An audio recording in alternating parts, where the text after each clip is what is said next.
Welcome to Tender Heart. The secret: who committed the crime? Lucy and her husband, Albert, were going everywhere together. As the perfect marriage. Albert's mom was so sick she was about to pass away. They both knew it, but no one ever talked about it. Till the day arrived. During the funeral, Albert and his two brothers delivered really emotional speeches for the family audience. They were all sad. Albert had spent his mom's last days by her side. But not only did he go to the hospital since the very first day she entered. Lucy. Not so much, as she never got along well with her husband's mom. The fact that Albert would spend so much time with her mom instead of with her wife and kid affected their relationship. They would argue every other day. Lucy was always bringing up that his brothers never took care of her, it was always him. A week after the funeral, a meeting was scheduled by the notary.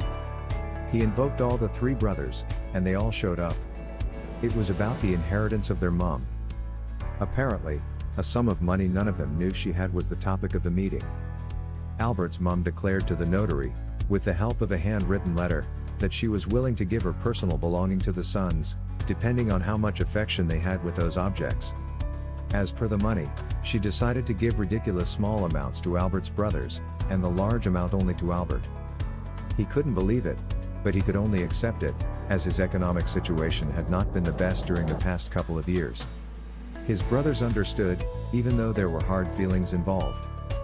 One of them stopped talking to him since he thought Albert could have shared at least part of the amount. Albert never said a word to Lucy about the money he inherited. He knew something was going on with the relationship and just preferred to solve that first, and only then, bring the good news. A month after that, Lucy asked Albert for a divorce. He suspected it and tried to arrive to good terms with Lucy. Lucy, on the other hand, acted harsh and hired a lawyer to go all against him and asked for pretty much everything he had. A court, based on the divorcing laws, sentenced Albert to declare all the money he had, and split it in half with Lucy. He, obviously, could not say a word and ended up giving half of the money to Lucy. Then she practically disappeared from his life, except for the scheduled visits he had with his own son. 15 years after, Albert started dating Lucy's lawyer, Clara, without him knowing she was her ex-wife advocate. Clara fell so much in love to Albert that she felt like sharing Lucy's secret but made him promise he wouldn't say a word.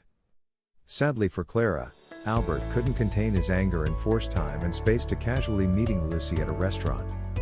After a regular meal, Albert started getting more and more serious. He demanded her to tell all the truth about his inheritance. She wouldn't accept it. But Albert was so persuading and angry, she finally declared everything to him. Lucy started talking. I made your mom write the letter. But, why? Asked Albert. I was so fed up of you taking care of her while your brothers did nothing about it. You forgot about your own family, Lucy explained. She was sick, replied Albert. We were sick, Albert. I was sick of waiting for you every night on our empty bed. The divorce. The divorce was not about the relationship, was it? It was all about the money. Albert's anger escalated quickly. Of course it was about the money, dear. Do you think I am that stupid to divorce someone with debts? Albert could not believe what he was hearing. I'm going to sue you, Albert stated. Well, you know what? You can give it a try, said Lucy, while smiling. Wait, why are you smiling? Asked Albert. Because. You know what day is today, exactly? Asked Lucy, still maintaining her smile. 24th of November, 2020, what does this even have to do with all this?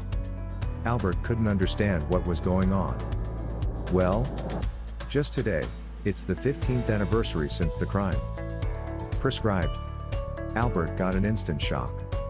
He couldn't say a word. Lucy stood up, took her purse, and left. Albert stayed at the restaurant. He didn't move for an hour before he left. He didn't cry. He just went home, and thought about how unfair life is for some people.